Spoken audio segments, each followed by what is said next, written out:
ایک شہر کے اندر ایک مالدار شخص تھا، اس نے اپنے یہاں ایک بڑی اچھی دعوت کرنی تھی اور اس کی بڑی تمنا تھی کہ زمانے کے ولی حضرت حاتم اصم رحمۃ اللہ تعالی علیہ اس کے گھر تشریف لائیں۔ اس نے جا کے حضرت حاتم اصم کو اپنے گھر دعوت دی کہ حضور آپ کرم فرمائیں اور میرے گھر تشریف لائیں۔ تو حضرت نے پہلے تو انکار کیا، اس نے کافی ضد کی، تو کہا کہ ٹھیک ہے میں اگر آؤں گا تو میری 3 شرطیں ہوں گی۔ کہا حضور وہ شرطیں کیا ہوں؟ پہلی شرط تو یہ ہوگی کہ میں جہاں چاہوں گا وہاں بیٹھوں۔ عرض کی حضور دوسری شرط یہ ہوگی کہ جو چاہوں گا وہ کھاؤں گا، اور تیسری شرط یہ ہوگی کہ جو کہوں گا وہ کرنا ہوگا۔ تو بہرحال دعوت کا وقت ہوا، شہر والوں کو دعوت دے دی گئی کہ زمانے کے ولی میرے گھر آ رہے ہیں۔ اب کمال یہ ہوا کہ جب حضرت سیدنا حاتم اصم رحمۃ اللہ تعالی گھر تشریف لائے تو جہاں لوگ اندر موجود تھے، باہر چپل پڑے ہوئے تھے، تو انہوں نے جا کر وہیں وہ تشریف فرما ہو گئے، چپل کے پاس ہی بیٹھ گئے۔ کہا حضرت آپ کے لیے دعوت سجائی ہے، سارے مہمان آپ کا دیدار کرنے آئے ہیں، اندر آپ کے لیے بیٹھنے کا انتظام بھی ہے۔ فرمایا میں نے کہا تھا کہ جہاں چاہوں گا وہاں بیٹھوں گا۔ اب کھانے کا وقت ہوا، کہا حضور اندر چلیے، طرح طرح کے کھانے موجود ہیں، جو پسند فرمائے وہ کھائیے گا۔ تو آپ نے اپنی جھولی سے ایک سوکھی روٹی کا ٹکڑا نکالا اور وہ آپ کھانے لگے۔ بڑا حیران ہوا کہ حضور میں نے تو سارا انتظام کیا آپ کے لیے۔ فرمایا میری دوسری شرط تھی کہ جو چاہوں گا وہ کھاؤں گا۔ کچھ نہ کر سکا۔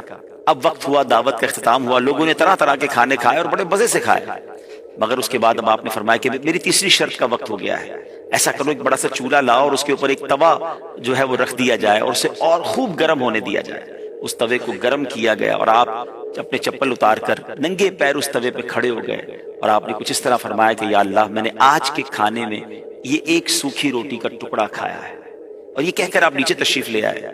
اور اب تمام لوگوں سے کہا، اس علاقے کے اس شہر کے بڑے بڑے امیر لوگ تھے، کہ سارے لوگ اپنے چپل اتاریں اور اس توے پہ کھڑے ہو کر آج کے دن کے کھانے کا حساب دیں۔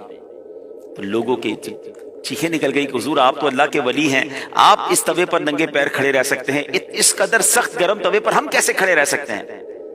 تو پھر آپ نے جو چند منٹ یا چند جملوں میں جو بیان فرمایا وہ بڑا جس کو کہیں کہ دل ہلا دینے والا اور سبق آموز تھا، کہ آپ نے فرمایا کہ اے لوگوں، آج ایک وقت کے کھانے کا حساب تم اس توے پر کھڑے ہو کر نہیں دے سکتے، کل بروز قیامت تمہارے پاس وہ کون سی کرامت آ جائے گی جب سورج 1.25 میل پر ہوگا، زمین تانبے کی ہوگی، اور اس پر کھڑے ہو کر تمہیں ایک وقت کے کھانے کا نہیں بلکہ پوری زندگی کا حساب دینا ہوگا، ساری زندگی کے اعمال کا حساب دینا ہوگا۔